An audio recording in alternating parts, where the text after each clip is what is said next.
அல்லாஹ் எங்கே இருக்கிறான்? பலரும் சாதாரணமாக கேட்கும் கேள்வி.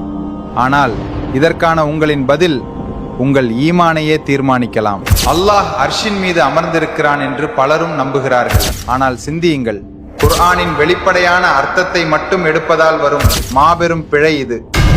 அல்லாஹ்வுக்கு எந்த ஒரு தேவையும் கிடையாது. அப்படியானால் ஒரு நிமிடம் சிந்தியுங்கள், இந்த அர்ஷை படைப்பதற்கு முன் அல்லாஹ் எங்கே இருந்தான்? மனிதர்களாகிய நாம் ஒரு நாற்காலியில் அமர்ந்தால் அந்த நாற்காலி நம்மை தாங்குகிறது. ஒருவேளை நாற்காலி பலவீனமாக இருந்தால் அது உடைந்தும் விடுமல்லவா? மனிதர்களைப் போல அல்லாவும் அர்ஷில் அமர்ந்திருக்கிறான் என்றால் அந்த அர்ஷ் அல்லாவையே தாங்கும் வலிமை பெற்றதா? அல்லாஹ் நம்மை பாதுகாப்பானாக. இது எவ்வளவு பெரிய அபத்தம்! அல்லாஹ் தன் திருமறையிலேயே சொல்கிறான், எனக்கு எந்த தேவையும் இல்லை என்று. அப்படி இருக்க அல்லாஹ்வுக்கு அர்ஷின் தேவை இருக்கிறது என்று சொல்வது மாபெரும் பாவம் இல்லையா? குர்ஆனின் ஆழமான வசனங்களுக்கு மனித தன்மைகளை ஒப்பிட்டு அர்த்தம் கற்பிப்பது ஷிர்க். அல்லாஹ் எந்த வகையிலும் மனிதர்களை போன்றவன் அல்ல. வேதனை என்னவென்றால், இன்று பாடசாலைகளில் கூட பிஞ்சு மனங்களில் இந்த ஷிர்கான விதை தூவப்படுகிறது. குழந்தைகள் இதை நம்பி வளர்கிறார்கள். இது எவ்வளவு பயங்கரமான விடயம்! மனிதர்களை வழிகெடுப்பேன் என்று சைத்தான் அல்லாஹ்விடமே சபதம் செய்துவிட்டு வந்தான். இன்று அந்த சைத்தானின் சதி பலித்துக் கொண்டிருக்கிறதா? நாம் இஸ்லாத்தை விட்டு வெளியேறி கொண்டிருக்கிறோமா? இந்த பரந்த பிரபஞ்சத்தை மட்டுமல்ல, ஒரு சிறு அணுவையும், ஏன் உங்கள் உள்ளத்தின் ஆழத்தில் ஊசலாடும் எண்ணங்களையும் அல்லாஹ் நொடிக்கு நொடி பார்த்து கொண்டிருக்கிறான். அப்படி நம்புங்கள்.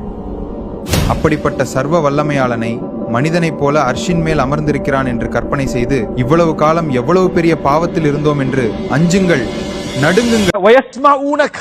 அடுத்தது சொல்றான் இமாம் ஷாஃபி, இறைவனுடைய வார்த்தையும் அவர்கள் என்ன செய்வார்கள்? கேட்பார்கள். அல்லாஹ் ரப்புல் ஆலமீன் அர்ஷின் மேலே இருக்கிறான்.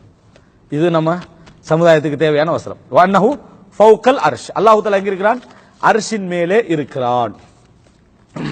எங்களோடு உள்ள ஷாஃபி மதுஹப் மக்கள், ஹனஃபி மதுஹப் மக்கள், இவருடைய பெரும்பாலானவர்களுடைய அகீதா என்ன? அல்லாஹ் தஆலா அர்ஷின் மீது இல்லை. அல்லாஹ் தஆலா அர்ஷின் மீது இல்லை என்பது. இமாம் ஷாஃபி என்ன சொல்றார்? இதுக்கு இந்த 4-5 வரைக்குள்ளேயே எத்தனை இடத்துல இமாம் ஷாஃபியோட முரமரான்னு பாருங்க. வன்னஹு ஃபௌகல் அர்ஷ், அல்லாஹ் தஆலா அர்ஷின் மீது இருக்கிறான். எங்களோடு உள்ள எல்லோருடைய அதிகமானவர்களுடைய நம்பிக்கை, அதாவது எங்களோட அதிகம் அதிகம் சொல்றதுக்கான காரணம் சில அறிஞர்கள் இதில் விதிவிலக்கா இருப்பாங்க, அரபு உலகத்தில் உள்ள சிலர் விதிவிலக்கா இருப்பாங்க என்பதனால என்ன நம்பிக்கைன்னு சொன்னால், அல்லாஹு தஆலா ஒன்றில் பொதுமக்களாக இருந்தா அல்லாஹு தஆலா எல்லா இடத்துலயும் இருக்கிறேன்னு சொல்லுவாங்க. நம்மளோட நிறைய மக்கள் அப்படிதான் சொல்லுவாங்க, அல்லாஹு தஆலா எல்லா இடத்திலும் இருக்கிறான், அல்லது தூணிலும் இருப்பான் துரும்பிலும் இருப்பான் அப்படின்னு சொல்றாங்க. இத படிச்ச அவங்களுடைய அறிஞர்கள் யாரும் ஏற்றுக்கொள்ள மாட்டாங்க. ஷாஃபி மதுஹப் அறிஞர்களாக இருந்தாலும் சரி, ஹனஃபி மதுஹப் அறிஞர்களாக இருந்தாலும் சரி ஏற்றுக்கொள்ள மாட்டாங்க. அவங்க என்ன சொல்லுவாங்கன்னா, அல்லாஹ்வுக்கு இடம் தேவையில்லை, அல்லாஹ்வுக்கு இடம் தேவையில்லை, அல்லாஹ்வுக்கு இடம் கற்பிக்க கூடாது அப்படின்னுவாங்க. என்னமோ நாங்க அல்லாஹ்வுக்கு இடம் தேவைன்னு சொன்ன மாதிரி. நாங்க சொன்னோம் அல்லாஹ்வுக்கு இடம் தேவைன்னு சொல்லி. நாங்க அல்லாஹ்வுக்கு இடம் தேவைன்னு சொல்லல. நாங்க தேவையில்லை என்ற அடிப்படையில் அரசு சொல்லல. அல்லாஹு தஆலா விரும்பினா உண்ட செய்வா, விரும்பினா விடுவா, விரும்பாட்டி விடுவா. அது அவனது விருப்பத்தில் உள்ள விஷயம். மலக்குமார் அல்லாஹ்வுக்கு தேவையா? தேவையில்லை. அப்ப அல்லாஹ் மலக்குமாரை வச்சுக்கிறான் வகை அனுப்புறதுக்கெல்லாம்? தேவையில்லை. இல்ல, அல்லாஹு தஆலா விரும்பினா என்ன செய்வான்? அதை செய்வான். அல்லாஹு தஆலாவுக்கு இடம் தேவையான்னு கேட்டா எங்கட அக்கீதா என்ன? இடம் தேவையில்லை, அவனுக்கு இடம் தேவையில்லை. ஆனால் அல்லாஹ் என்ன சொல்றான்னா, நான் அரிசில் இருப்பதாக என்ன செய்யறான்? சொல்லி காட்டுகிறான். தான் அரிசில் இருப்பதாக அல்லாஹு தஆலா சொல்லி காட்டுகிறான். எப்பொழுதுமே ஆழ்மன அக்கீதா எப்படி இருக்கும்? ஒலு, அல்லாஹு தஆலா எங்களுக்கு மேலே இருக்கிறான், அல்லாஹு தஆலா எங்களுக்கு மேலே இருக்கிறான், படைப்புகளுக்கு மேலே இருக்கிறான் என்பதுதான் ஆள் மனசுல எல்லா மனித இயல்புலையும் தோன்றும். அதுல நாங்க என்ன நம்புறோம்னு சொன்னா, அல்லாஹு தஆலா அர்ஷின் மீது என்ன செய்கிறான்? இருக்கிறான். அல்லாஹு தஆலா அர்ஷின் மீது இருக்கிறான் அப்படின்னு நம்ம விளங்கி வச்சுக்கிறோம். இவ்வளவுதான். ஏன்னா இமாம் ஷாஃபியும் என்ன சொல்றான்டா, வஅன்னஹு ஃபௌகல் அர்ஷ், அல்லாஹு தஆலா அர்ஷின் மீது இருக்கிறான்.